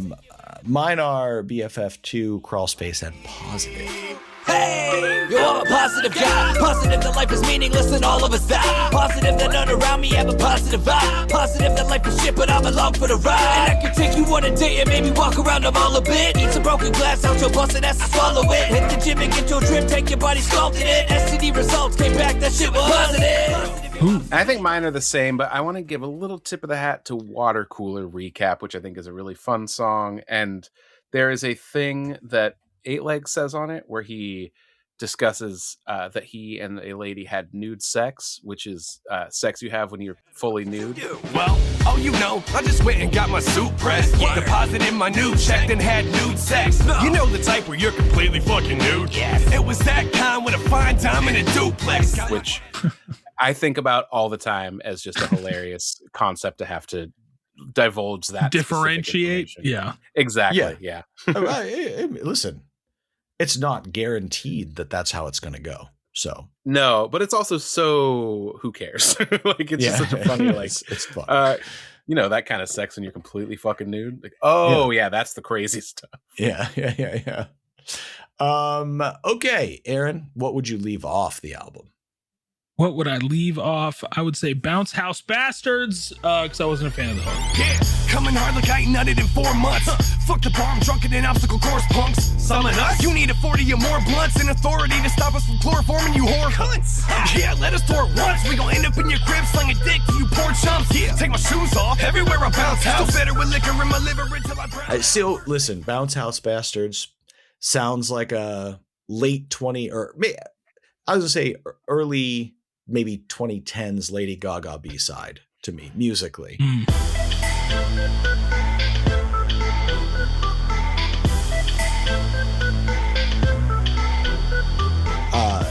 It's fine. Pardon Me is not an Incubus cover, but I'll let that one slide as well. Wish it was. I think I'd get rid of Water Cooler Recap. Ooh. Oh.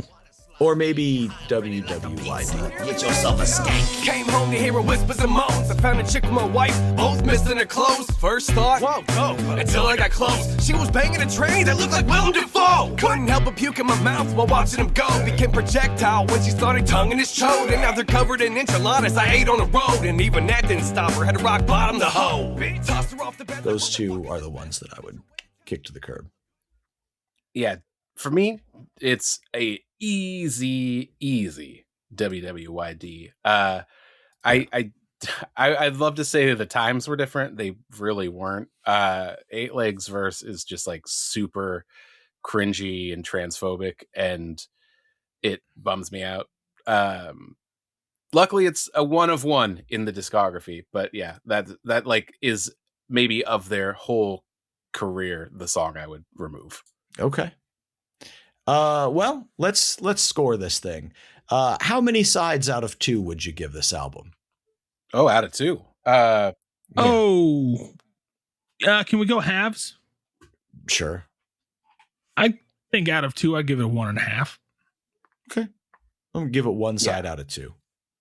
Okay. Yeah, I mean, if we were going 5, I was going to say 3.5 out of 5. So that has to be, let's go 1.25 out of 2. Whoa. Holy shit. You're going to quarters now. Okay. Yeah. All right. So what do we have ahead on Fun Time Book Club? Listen, we say it every time. We want you to listen along with us and be a part of our book club. If you haven't listened to Cassette yet, it's streaming everywhere, so go check it out. Let us know what you think. Let us know if we're completely wrong. Next up, K and KRH, which is also streaming, so make sure you get your listens in. And then after that, we'll get to White Background eventually. What I normally want to start doing here is we now have a channel in our Discord called Fun Time Book Club, where people are weighing in on the albums we're listening to. We're not going to put it into this episode because it's getting kind of long. But next time, we're going to do a quick catch up on some Fun Time Book Club feedback. Yeah, we got a channel. Go in there, type a bunch of shit. I think what we want to do going forward is do like album by album, like read some people's thoughts after our thoughts. But Yeah. like Eric said, we've done way too much on this episode already. So Yeah, we've done a lot. all right. Solos next time. Yay. Aaron, wrap up the episode. Yeah, sorry, I lost the outline for a second. Okay, guys, you've heard us talk for a long time. Next episode, you're going to hear us talk for an equal amount. I hope not an equal amount of time. I got to get the fuck out of here and get to bed. But another length of time. Predetermined set. Yeah, a length of time set to be decided at a later date. So that'll, hey, if that doesn't get you excited happening right now, if that doesn't get you excited, I don't know what will. What the audience doesn't know is before recording, every time we spin a wheel that tells us how long we record for. Yes. And we have to meet it, whatever it says. So, this one was long. This one was long. Next time we will spin the wheel, see how long you'll hear us talk, and boy, you're going to love it. And we're going to talk about another patron pick. Maybe. We've got Possibly. at least two patrons that owe us picks. So, yeah, so we'll see about that and more Fun Time Book Club. Yeah. Maybe we'll just do a big Fun Time Book Club and talk about some feedback and stuff. And maybe we'll have other things to talk about. We'll get there. Send us your feedback. Yeah, sure. But until we get to that, where can people find us, Aaron? Oh, a website. Any of them? It's ICPWWE.com. Oh, not Amazon? No, I don't think is our podcast on Amazon Music? I'm sure it is. Okay, you can find us on Amazon, but not what we're about to talk about, which is ICPWWE.com. You can find links to our Discord, email, socials, other fun stuff, and Patreon. Eric, what is that? Patreon. It's the best way for you to support us and let us support you. For $3 a month, you get a special channel in our Discord. You get special content every time we drop a new episode. And you get a special thank you at the end of each episode. So today, I would like to thank Rob is a gooner. Veronica is not Scotty. That's not one, that's three. Veronica, space, is not space Scotty. That's three people. Robbie, okay. DJ Baby Kale, Andrew, Shmeev, Oyster Crackers at Grandma's, Child of Divorce, Adam, Dog Bastard, Dana Bernadine, Anal Butt Socks. Please read the following 6 patron names and Rick and Morty's voices alternating. Oh boy. Yes. So I guess I need to read these. Rick, I don't know, Robbie, Agony of a Hammer Down Protocol. Eat a frozen pizza, D's nuts, 420.69. Got him, 6-7. I think it's time for a sex party. Beat Rob. Juggaloco remix. SicJuggalo. Madrock said he appreciates the critique, ninjas. I lost track of how many that was. Steve Wizard, That's Vovo, enough. Lackey, Neck Cutter, As I Lay Me Down to Sleep, Pinch It Short and Wipe It Deep, and Clown Come 69. Clown come 69. Clown come 69. Exactly. Eric with incredible dedication to our audience, as I would have just immediately said no to that. I wanted to say no, but I just did it anyway. It was bad. It happens, Terrible. man. No, it was good. You did great. Who cares? Next week, do South Park character impressions. Request them. Thank you. I don't do impressions. You Just only Chef. did. You just did. I do them poorly. Bye. Bye. It's ICP with who? With me, with you and me, and with Robbie. It's news and reviews with these three dudes. It's the ICP with We Show. We Show. We Show. We Show. We Show. We Show. We Show. We Show. We Show our dicks on Patreon. Legit. Check it out.